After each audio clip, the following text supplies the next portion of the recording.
মানে এক অর্থ যদি বলি, টাকা নিয়ে বসে আছি, প্লিজ রিসিভ ইট। আশা করি এখানে ফান্ডিং এর কোনো প্রবলেম হবে না।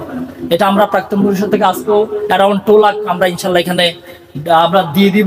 তো আলহামদুলিল্লাহ এর বাইরেও আমাদের বাইর থেকেও আমরা একটা বিশাল একটা ফান্ড রেজ করেছি। টাকা পয়সার সমস্যা এই মাদ্রাসা পড়ার কথা না, মানে আমাদের প্রাক্তনদের যে অবস্থা, তারা যেভাবে উধার, প্রাক্তন পরিষদের পক্ষ থেকে এটা এনশিওর করছি এই প্রতিষ্ঠান অন্তত ফান্ডিং প্রবলেমে ভুগবে না। এবারে এই কাজটা at any how at any cost এটা শেষ করতে আমরা চাই। সম্মানিত উপস্থিতি, আমরা একটি গুড নিউজ আছে, সেটি হচ্ছে আমরা একটি কথা আমরা বারবার গ্রুপে আমাদের বলেছি, আমাদের একটা গ্রুপ আছে, এখানে একটা কথা বলা হচ্ছে আমরা যেন সবসময় এভাবে থাকতে পারি। এভাবে না থাকলে আমরা তো মেসেঞ্জারে অলওয়েজ এভাবেই আছি, এটা তো আমরা থাকবোই। তো কেন আমরা একটা মাদ্রাসার মিলনায়তনের জন্য আমি সুপার মহোদয়কে 2022 সালে আমি একবার পার্সোনালি বলেছি যে এখানে মার্চ মাসে ক্লাস নেওয়া সো টাফ, কারণ এত মার্চ মাসের গরমে ক্লাস নেওয়া যাবে না, এখানে সিলিং দেওয়ার দরকার। তো আসলে ফান্ডিং এর কারণে এটা দিতে পারে নাই। তো এবারে আমি যেটা সুপার মহিদের সাথে কথা বলেছি, দিস ইজ দ্য চ্যালেঞ্জ।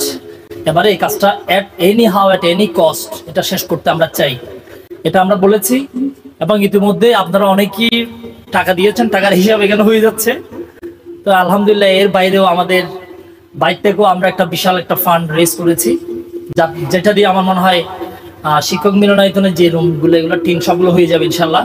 প্রায় 1 লাখ টাকা পর্যন্ত টিন আমরা 27 তারিখ আমরা নিব।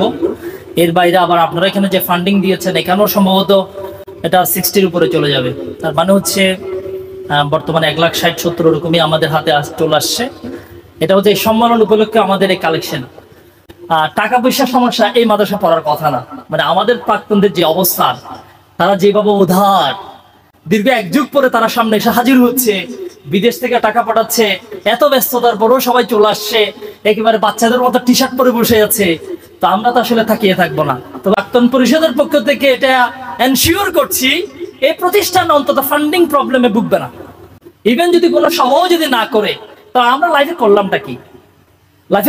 একটা প্রতিষ্ঠানেই যদি আমরা যদি পরিবর্তন করে দিতে যদি না পারি, তাহলে আমাদের জন্মটা তো কেন জানি সেটাও তো ইনকমপ্লিট হয়ে যায়। আমরা টাকা নিয়ে বসে আছি, মানে এক অর্থ যদি বলি, টাকা নিয়ে বসে আছি, প্লিজ রিসিভ ইট। এখন রিসিভ করার তো একটা ওয়ে লাগবে। আমি তো দেখবো আমাদের ফিডব্যাকটা কেমন হচ্ছে। আশা করি এখানে ফান্ডিং এর কোনো প্রবলেম হবে না। এটা আমরা প্রাক্তন পরিষদ থেকে আসবো অ্যারাউন্ড 2 লাখ আমরা ইনশাল্লাহ এখানে আমরা দিয়ে দিব। এবং এটা আমাদের চলমান প্রক্রিয়া, এটা আসতেই থাকবে। কিন্তু আমরা সাথে সাথে একটু পড়াশোনার ফিডব্যাকটাও আমরা আস্তে আস্তে টাচে নিব ইনশাল্লাহ।